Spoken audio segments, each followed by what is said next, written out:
Why did Frank Lucas knock on that specific door? The answer reveals his greatest secret. The shadow of the blue door. Harlem, 1972. The air hung thick with the scent of exhaust fumes, cheap perfume, and the unspoken promises of 1,000 hustles. Frank Lucas moved through it all like a shark through chummed waters, silent, powerful, and utterly in control. His tailored suits, always a shade too dark, seemed to absorb the vibrant chaos around him, making him an island of stark authority. He was a king, not by birthright, but by sheer, brutal will, having carved his empire from the raw ambition of a small-town boy who'd seen too much. Tonight, however, the usual swagger was tempered by a subtle tension, a barely perceptible tremor in the set of his jaw. He wasn't heading to a clandestine meeting, nor was he overseeing a shipment. His destination was far more personal, far more dangerous than any drug deal. It was a pilgrimage, a ritual he performed only when the weight of his crown became too heavy, when the ghosts of his past whispered too loudly in the opulent silence of his penthouse. His Cadillac, a gleaming black beast, glided through the grimy streets, a stark contrast to the crumbling brownstones and overflowing trash cans. His driver, a hulking man named Jimmy, knew better than to ask questions. He simply followed the unspoken command, navigating the labyrinthine avenues until they reached a forgotten corner of Sugar Hill, a place where the grandeur of yesteryear had long since faded into a melancholic decay. The car stopped before a row of derelict tenements, their windows like vacant eyes staring out at a world that had forgotten them. Most were boarded up, condemned, their brick facades crumbling like ancient teeth. But one, nestled between two particularly dilapidated structures, stood out. Not because it was well-maintained, far from it, but because of a single, incongruous detail, a door painted a vibrant, almost defiant, shade of cerulean blue. It was a color that screamed life in a tableau of death, a splash of hope in a canvas of despair. And it was to this door, this solitary beacon of blue, that Frank Lucas directed his gaze. His eyes, usually cold and calculating, held a flicker of something else now, a deep-seated melancholy, a yearning that seemed utterly out of place on the face of Harlem's most feared drug lord. "Wait here," Frank commanded, his voice a low rumble. Jimmy nodded, his gaze fixed straight ahead, a silent sentinel. Frank stepped out, the crisp night air doing little to dispel the invisible shroud of tension that clung to him. He adjusted the lapels of his suit, a habitual gesture, but his movements were slower, more deliberate than usual. He walked towards the blue door, his expensive leather shoes crunching on broken glass and discarded dreams. The streetlights cast long, dancing shadows, making the decaying buildings seem to lean in, whispering secrets. As he approached, the blue door seemed to grow larger, more imposing, a silent guardian of whatever lay beyond. It wasn't just a door, it was a threshold, a barrier between the Frank Lucas the world knew and a Frank Lucas only he remembered. The paint, though vibrant, was peeling in places, revealing glimpses of older, faded layers beneath. The brass knocker, shaped like a lion's head, was tarnished, its roar long since silenced. He reached out a hand, his fingers hovering inches from the weathered wood. A bead of sweat traced a path down his temple, a rare display of vulnerability. What was behind this door? A hidden stash of money? A rival he'd imprisoned? A forgotten love? The rumors about Frank Lucas were legion, but none ever spoke of a place like this, a pilgrimage to a forgotten blue door. He took a deep breath, the scent of damp earth and decay filling his lungs. His mind raced, not with calculations of profit margins or strategies for outmaneuvering the competition, but with images from a distant past, fragments of a life he had meticulously buried beneath layers of ambition and ruthlessness.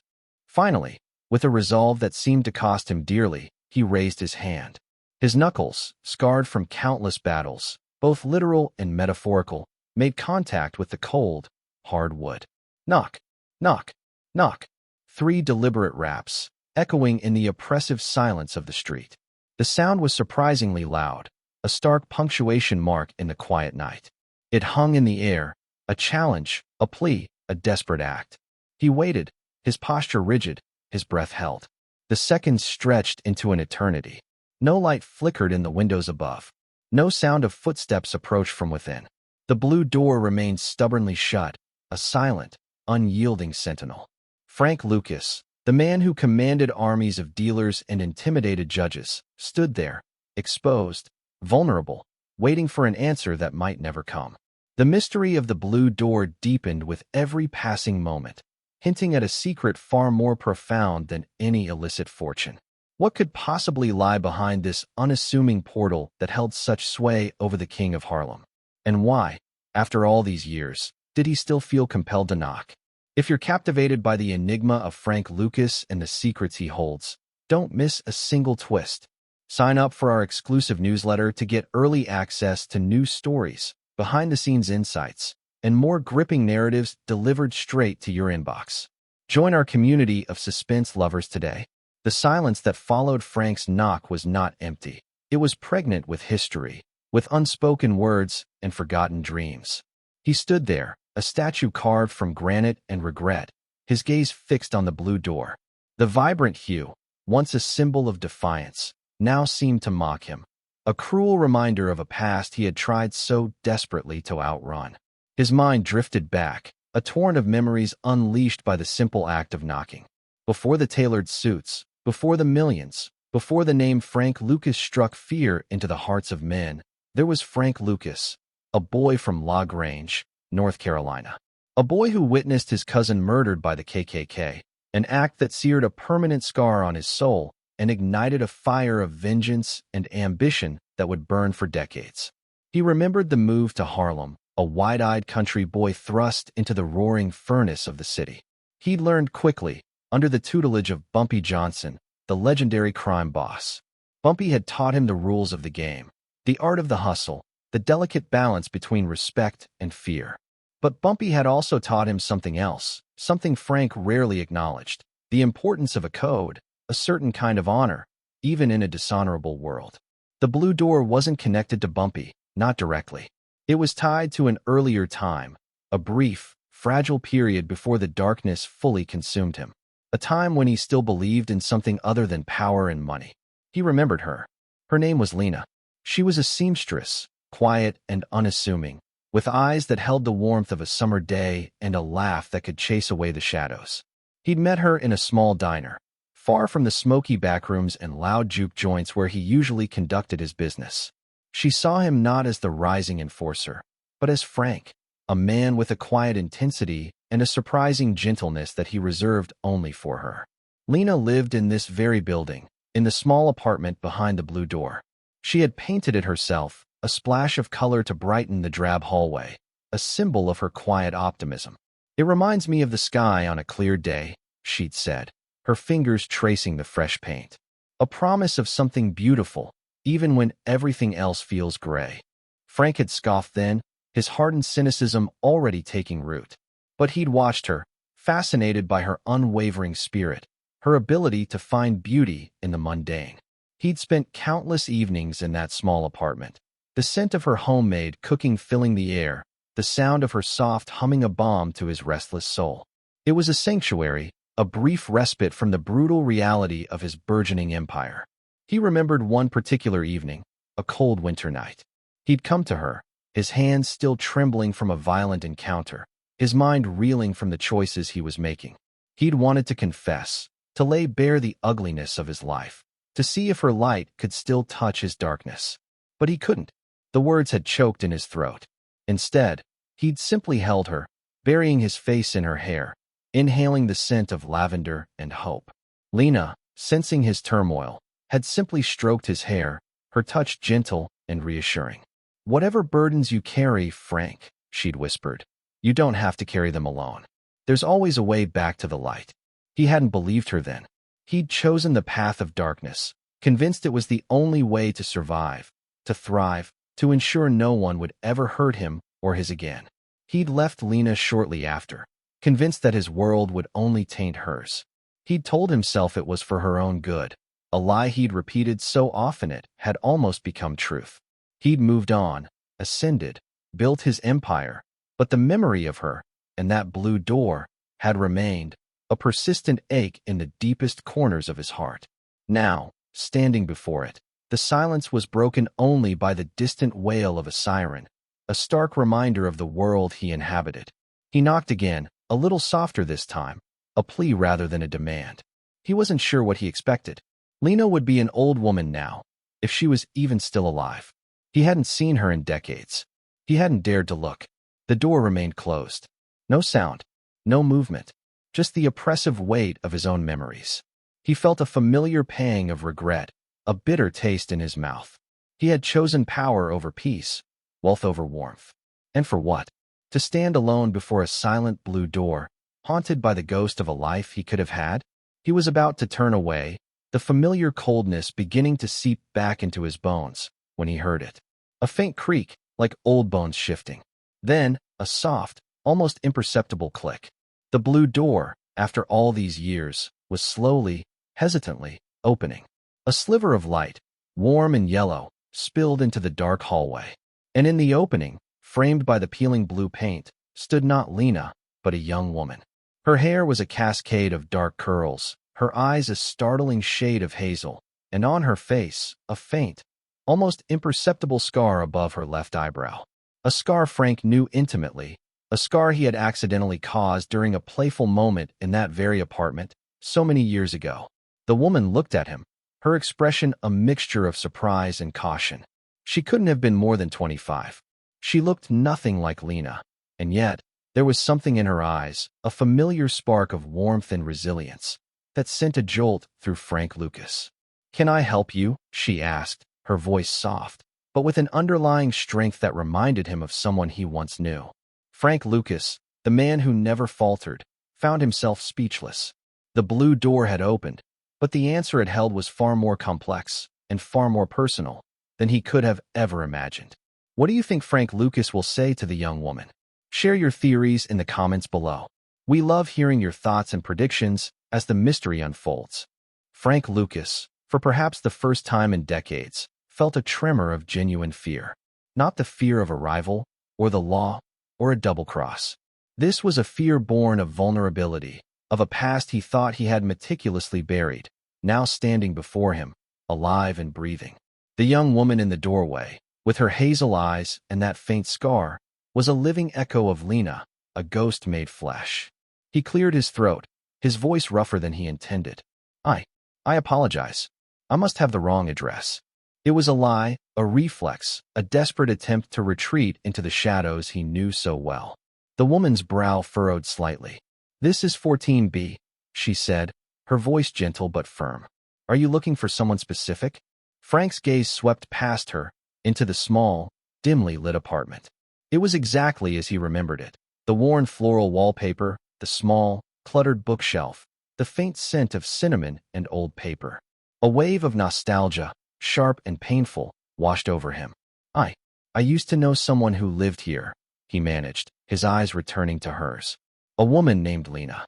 A flicker of something unreadable crossed her face, surprise, then a dawning comprehension, and finally, a profound sadness. "Lena was my grandmother," she said, her voice dropping to a whisper. "She passed away last year." The words hit Frank like a physical blow. Lena gone. The last thread connecting him to that brief, innocent chapter of his life, severed.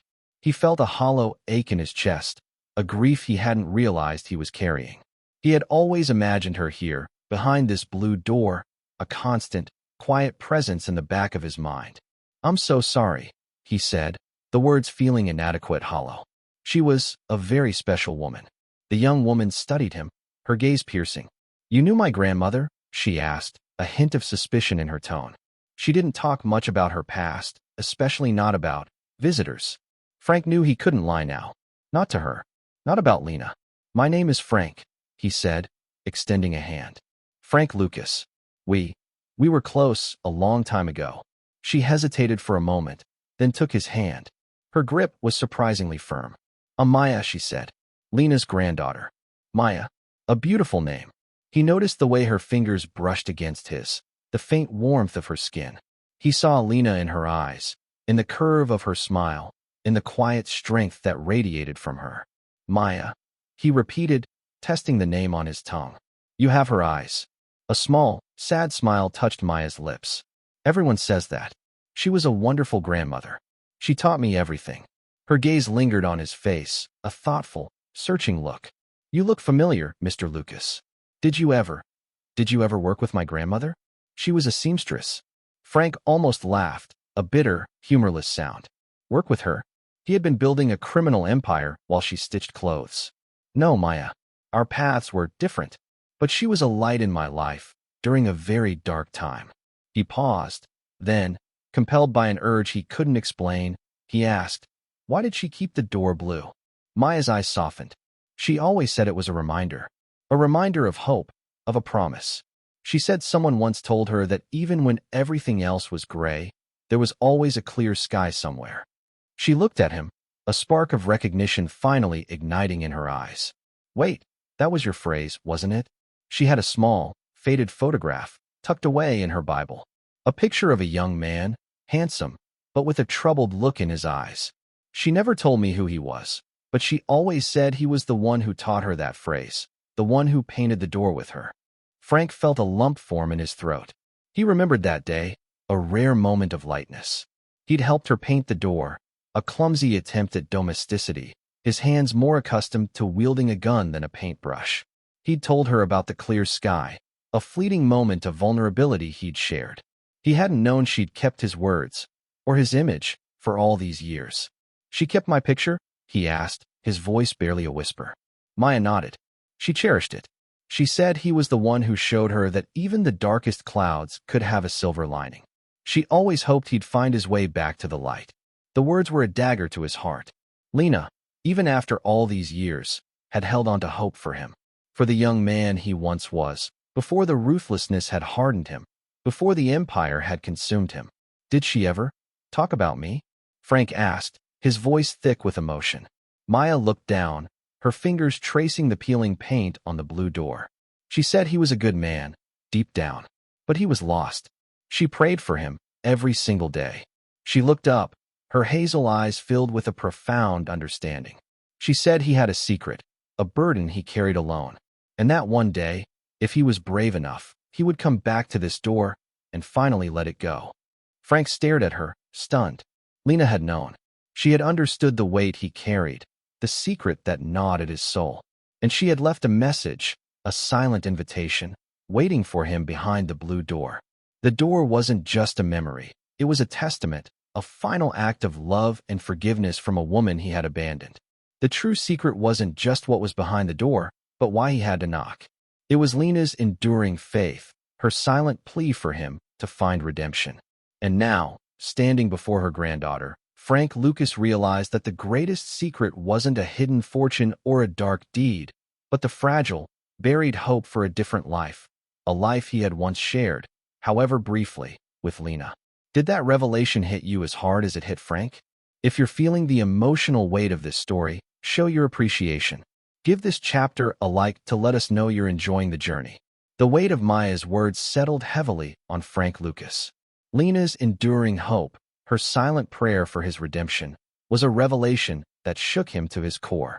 He had built an empire on fear and intimidation, believing that sentiment was a weakness. Yet, here, in the decaying hallway before the blue door, he was confronted with the profound strength of unconditional love.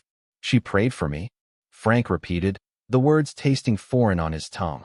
He, Frank Lucas, the man who had ordered countless acts of violence, the architect of a drug trade that ravaged communities, had been the subject of a seamstress's daily prayers.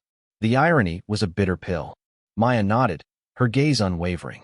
Every night, she believed in the good in you, Mr. Lucas, even when no one else did. She stepped aside, gesturing into the apartment. Would you like to come in? I think she would have wanted you to. Frank hesitated. Stepping across that threshold felt like stepping into a different dimension, a world where his carefully constructed persona of the ruthless drug lord would crumble. But Lena's invitation, extended through her granddaughter, was too powerful to refuse. He nodded, and with a deep breath, he entered the small apartment. The air inside was still, carrying the faint scent of old books and dried flowers. It was sparsely furnished, but meticulously clean, a testament to Lena's quiet dignity. On a small, wooden table, a framed photograph caught Frank's eye. It was Lena, Younger, her smile radiant, her eyes sparkling with the same warmth he remembered. Beside it, a worn leather-bound Bible. Maya watched him, her expression a mixture of curiosity and empathy. She kept everything simple, she said softly. She always said true wealth wasn't in possessions, but in peace of mind. Frank walked slowly through the small living room, his eyes scanning every detail. He remembered the worn armchair where Lena used to read, the small window overlooking the alley where they'd sometimes watch the sunset. Each object, each shadow, held a memory, a ghost of a life he had chosen to abandon. She never remarried, Maya continued, her voice a quiet narrative. She had other suitors, of course, but she always said her heart belonged to a man who was lost, but not beyond saving. She paused, then added, "She never spoke ill of you, Mr. Lucas. Not once. She only spoke of the potential she saw, the kindness she knew was buried deep inside." Frank felt a fresh wave of shame wash over him. He had left her, believing he was protecting her from his world. But in doing so, he had denied her the truth, and himself the chance at a different path. He had chosen the path of a king, but Lena had offered him the path of a man. "I wasn't kind, Maya," he confessed, his voice raw. I was a monster. I did terrible things." The words, spoken aloud for the first time in this sacred space, felt like a confession, a purging. Maya sat on the edge of a worn sofa, her hands clasped in her lap. "She knew you were involved in things," she said, choosing her words carefully. She wasn't naive, but she also knew the boy who helped her paint this door, the man who listened to her dreams, the one who told her about the clear sky. She looked at him, her hazel eyes filled with an ancient wisdom. She believed that even the darkest deeds could not erase the light that once existed. It just needed to be rediscovered. She rose and walked to the small bookshelf. From behind a stack of old novels, she pulled out a small, wooden box, intricately carved. "She left this for you," Maya said, handing it to him. "She said if you ever came back, I was to give it to you. She said it was your greatest secret and your greatest hope." Frank took the box, his fingers trembling. It was light, surprisingly so. He ran his thumb over the smooth, aged wood, a sense of profound anticipation building within him. This wasn't a hidden fortune or a ledger of illicit dealings. This was something far more personal, far more significant. He opened the box. Inside, nestled on a bed of faded velvet, was not money, nor jewels, nor incriminating documents. It was a single, small, tarnished silver locket. He recognized it instantly. It was the locket he had given Lena on their first anniversary, a cheap trinket he'd bought from a street vendor, but one she had cherished.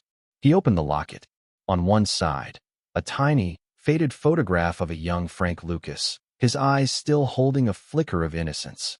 On the other, a lock of dark, curly hair, tied with a delicate blue ribbon. And beneath the hair, a tiny, folded piece of paper. With trembling fingers, Frank unfolded the paper. It was Lena's handwriting, delicate and precise, but faded with time. "My dearest Frank, if you are reading this, you have found your way back to the blue door. I always knew you would. I never stopped believing in the man I knew, the one who saw the clear sky even in the darkest storm. This is not a burden, my love, but a gift, a reminder of what truly matters, and a promise of what can still be. The greatest secret is not what you hide from the world, but what you hide from yourself. The capacity for good, for love, for peace. It is still there, Frank, waiting for you to claim it. And know this, you were not alone. You never were. With eternal love and hope, Lena." Frank Lucas, the unshakable king of Harlem, felt a tear trace a path down his weathered cheek. The locket, the hair, the note, they were not just mementos. They were a legacy, a testament to a love he had abandoned, a hope he had extinguished, and a secret he had buried so deep he had forgotten it existed. His own humanity.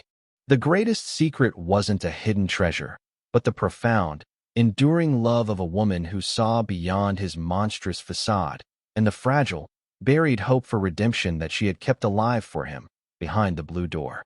The truth is finally beginning to unravel, isn't it? If you're on the edge of your seat, eager to see how Frank Lucas will respond to this profound revelation, make sure you don't miss the conclusion. Subscribe now to ensure you get the final chapter delivered directly to you. The single tear that traced a path down Frank Lucas's cheek was not a sign of weakness. It was a dam breaking. Decades of hardened resolve, of carefully constructed emotional walls, crumbled in the face of Lena's enduring love. He clutched the locket and the faded note, his knuckles white. The scent of old paper and Lena's faint perfume filled his senses, transporting him back to a time when his hands were clean, and his heart, though ambitious, was not yet stained with blood. Maya watched him, her expression gentle, understanding. She offered him a tissue, and he took it, wiping his eyes with a hand that still trembled. He looked at her, truly looked at her, and saw not just Lena's eyes, but a reflection of the hope Lena had carried for him. She knew, Frank whispered, his voice hoarse with emotion. She knew everything, and she still believed. Maya nodded. She always said that love wasn't about ignoring flaws, but about seeing past them to the true person underneath. She saw the good in you, Mr. Lucas, even when you couldn't see it yourself. He looked at the locket again, at the lock of hair tied with the blue ribbon. This hair is it? Maya smiled, a bittersweet curve of her lips. It's mine. She took it when I was a baby. She said it was a reminder of new beginnings, of the future. She wanted you to know that even if you felt lost, there was always a chance for a new path, a new legacy. Frank felt a profound shift within him. The empire he had built, the wealth he had amassed, the power he wielded, it all seemed hollow, meaningless, in the face of this simple, profound act of love. He had chased a phantom of success, believing it would fill the void within him, only to find that the true treasure had been waiting for him, all along, behind a blue door. She said I was not alone, Frank murmured, rereading Lena's note. What did she mean? Maya hesitated, then walked over to a small, antique chest in the corner. She opened it, revealing a collection of old letters, tied with faded ribbons. She kept these, Maya said, pulling out a small bundle. Letters she wrote to you, but never sent. She wrote them every year, on your birthday, and on the anniversary of the day you met. She poured her heart out, telling you about her life, her hopes, her prayers for you. Frank took the letters, his fingers brushing against the aged paper. He imagined Lena, sitting in this very room, pouring her soul onto paper, year after year, hoping, praying, waiting. The sheer devotion, the unwavering faith, was almost unbearable. She also left something else, Maya said, her voice softer now. She reached into the chest again, pulling out a small, wrapped package. She said this was the real reason for the blue door. The true secret. Frank unwrapped the package. Inside, carefully preserved, was a child's drawing. Crude, colorful, depicting a stick figure family. A tall man with a stern face, a woman with a kind smile, and a small child holding their hands. And in the corner, written in a child's scrawl, were the words, "My family. My blue sky." Frank stared at the drawing, his breath catching in his throat. He recognized the child's handwriting. It was his own, a drawing he had made for Lena, during one of their quiet evenings together, a fleeting glimpse into a future he had once, briefly, dared to dream of. This was my drawing, he said, his voice thick with emotion. I made this for her. Maya nodded, her eyes glistening. She kept it. She said it was a reminder of the man you could be, the family you could have had. She said the blue door was a symbol of that dream, that clear sky you once saw together. The greatest secret wasn't a hidden truth about his criminal empire, or a dark deed he had committed. It was the secret of his own heart, the capacity for love and a simple, honest life that he had buried beneath layers of ambition and ruthlessness. The blue door was not just a memory of Lena. It was a monument to the man he could have been, the life he had sacrificed, and the enduring hope that even a king of crime could find his way back to the light. Frank Lucas, the man who had once commanded an empire, now stood humbled, stripped bare of his power and his defenses, in a small apartment behind a blue door. He had come seeking answers about a door, but he had found the answer to his own soul. The blue door was a portal not to a hidden past, but to a forgotten self. It was a testament to Lena's unwavering love, a love that had waited decades for him to finally knock, to finally open himself to the possibility of redemption. He looked at Maya, Lena's legacy, a living embodiment of the hope Lena had carried. Thank you, Maya, he said, his voice filled with a gratitude he hadn't known he possessed. Thank you for opening the door. He knew then that his life, as he had lived it, was over. The empire, the power, the fear, it all seemed trivial now. The true wealth, the true legacy, was not in what he had taken, but in the love he had been given and the chance, however late, to finally embrace the man Lena had always believed him to be. The blue door had not just revealed his greatest secret, it had shown him the path to his greatest freedom. What an incredible journey into the heart of Frank Lucas.